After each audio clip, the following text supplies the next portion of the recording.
See närviliselt kisav kajakas on juba sattunud olukorda, kus tema koorunud poegi ja pesa tervikuna ähvardab tema meelest oht. Vähemalt linnu enda tegevus seda igati reedab. Ründab möödujaid ja näitab oma olekuga igati välja, et te segate tema rahu. Just nüüd on aga see periood, kus hoonete valdajad võiks olla tähelepanelikud, et linnud sinna pesa tegema ei tuleks. Miks me juba seda teavitust nii varakult teeme, juba mitmendat aastat ongi see, et ei ärgataks sellel hetkel, kui on probleem. Et kas on vaja majal, kortermajal näiteks katust vahetada või fassaaditöid teha ja linnupesad on ees ja sa pead lihtsalt selle töö pooleli jätma. Või on selline koht, kus lihtsalt kajakad jäävad ette. Et ongi need ründavad kajakad, liigub palju inimesi, et on selline sobimatu koht. Aga loomulikult see ei ole asi, mida peab tegema, et linnud ei tohi majades pesitseda. Jutt käib ikka linnalindudest, kellel teil siin toidulaud lähemal, on need siis kajakad, varesed või tuvid. Keskkonnaameti teavituse eesmärk ongi juhtida sellele tähelepanu, et need pesad sinna ei tekiks, kui ei soovita.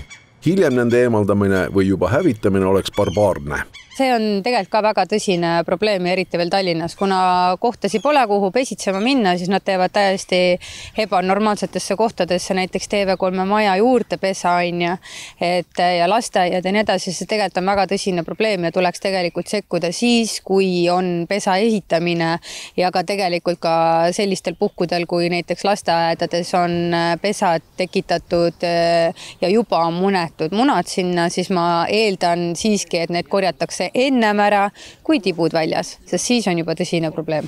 Kui juba pojad on koorunud, on nendega midagi hilja ette võtta, seega tuleks juba praegu seda kõike ennetada. Kui tõesti on ikkagi teada, et see linnu pesitsemine selles kohas ei sobi, näiteks on katustel mingisugused objektid, et neid on vaja käia hooldamas, et muidu lihtsalt see pesa on sellele, need vanemad ründavad, et endiselt, kui ei ole vaja, ei pea midagi tegema, aga sellised esimesed märgid ilusate ilmadega on kajakad näiteks kahekesi istuvad territooriumitel, valvavad, näitavad, et see on nüüd meile sobilik koht, häälitsevad häälekalt. Kindel märk on ka, kui hakatakse mingisugust oksarisu või heinapudi või mingit tutsakaid kuskilt kokku vedama, et see pesa ehitamine võib päris kähku käia ja siis meie soovitus ongi, et jälgige oma seda krunti majakatust ja kui on näha, et kuskil hakkab midagi kogunema, koristage see kohe ära.